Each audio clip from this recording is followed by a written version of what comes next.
Ladies and gentlemen, in this corner, Alicia Decker, Jonathan Decker. In that corner, your toughest questions about secure attachments.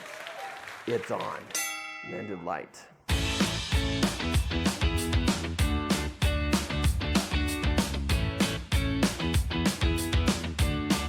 Oh yeah, I'm intense, always have been. So we're answering your toughest questions about secure attachments and how to develop them. And we're just gonna dive right in. Okay, here's our first question. I'd love to hear something about how to take steps to become a secure attached person when you are one of the other attachment styles. So avoidant, anxious, Disorganized. There's dismissive avoidant. Right, there's nuance there, yeah. but the big ones are anxious, avoidant, and disorganized. Yeah. So Swings between the two. That's a real fun combo. I have a movie clip, as I often do. In this case, Indiana Jones and the Last Crusade. If you've seen the film, Indiana and his father have very clear insecure attachment styles. Henry Jones, Indy's father, displays an avoidant attachment style. He is just distant and detached and does his own thing and talks about how he raised Indiana by not raising him. Essentially, I taught you self-reliance because I didn't tell you what to do. I neglected you. And that was the best I could do in my parenting. And then we learned that some of that is from the loss of Indy's mom. He didn't know what to do. Yeah. Indy shows, I would say, disorganized, but kind of a bit more of a mellow disorganized in that for a long time he shows avoidance. He doesn't want anything to do with his father. But once he's with his father, he goes back into these old anxious attachment styles of really wanting to please his dad and win his approval. And this whole movie, they've just been butting heads and not connecting. And then Indy saves his dad's life and by all appearances falls off a cliff. Yeah.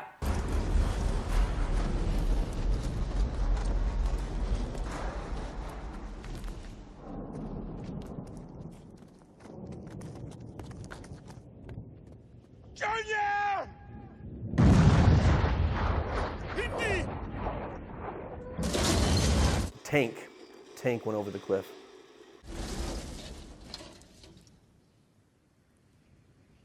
Oh, God. I've lost him.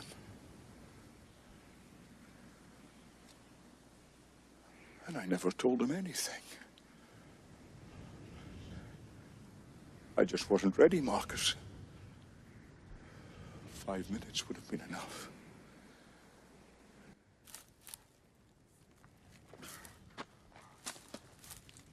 Of course.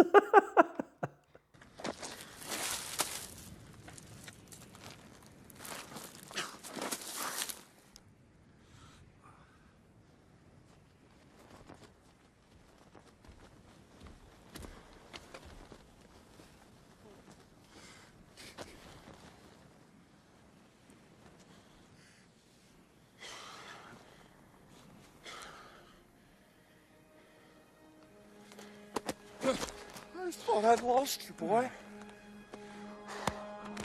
I thought you had to, sir.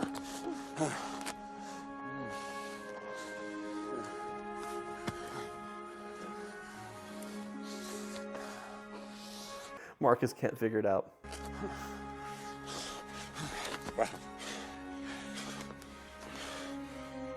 Well done. So we've got this tiny little window Yeah.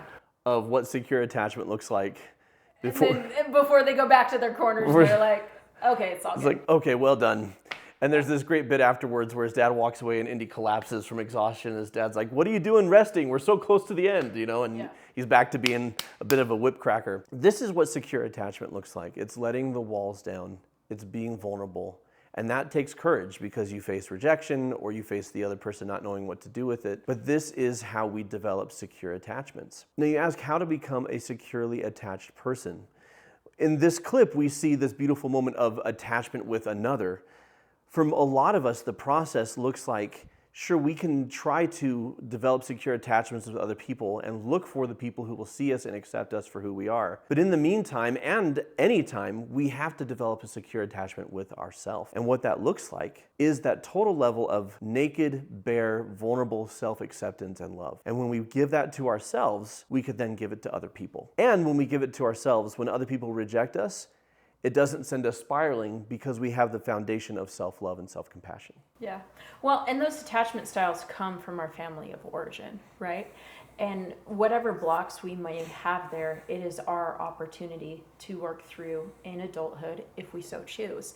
And so our personalities course that talks about worth ties is a wonderful first step because it talks about the things that we attach our worth to. We also have a wonderful course on being at peace where it talks about real love and how we create real love in our life and in our relationship with ourselves instead of conditional love. And these are all the steps to having that secure attachment with ourselves. And the deeper we meet ourselves with secure attachment and real love and knowing our own worth, the more we are able to put that into practice in our relationships. But two of my favorite resources, besides our personalities course, is actually a book by Eli Harwood, known as the Attachment Nerd on social media. She has a book called Securely Attached. And what I love about her book is that it's a workbook and it has 3 separate sections, and it starts about your experiences in childhood, and it takes you through and helps you connect the dots of knowing like, oh, here's how I'm showing up and here's what I could do to do things differently. Another book that I love that we discussed in our podcast on our membership site is Secure Love, which is my favorite attachment book for romantic relationships. Now, the next one I'd like you to answer. Okay. Because I feel like it speaks a little more to your life experience. Maybe not where you are now, but where you've been before. Yeah. How to make friends as a shy adult. I found when I was out of school, I lost relationships with people, and I felt like I had to relearn social interactions from scratch.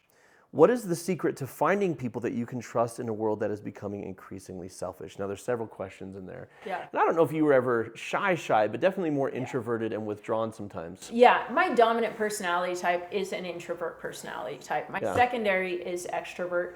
I will do what the situation calls for, but when it comes down to it, being with other people and connecting with other people on any sort of large scale does not fill me up. Like, I am an introvert. I recharge by being alone or being with a select few people that I have a high level of connection and trust with. And I totally get what they're saying. It's like, how do you create these connections in a world that has become increasingly selfish? It makes me think of the RAM attachment model. Yes, by Dr. John Van Epp. This applies to all relationships. In order to build a strong, close relationship, you have to start with getting to know a person and taking the time to do so. It actually takes talk, togetherness, and time. Togetherness is being in the same actual location, because if you're just meeting with someone online, it's very controlled, right? And so observing them in different contexts with different relationships over a period of time.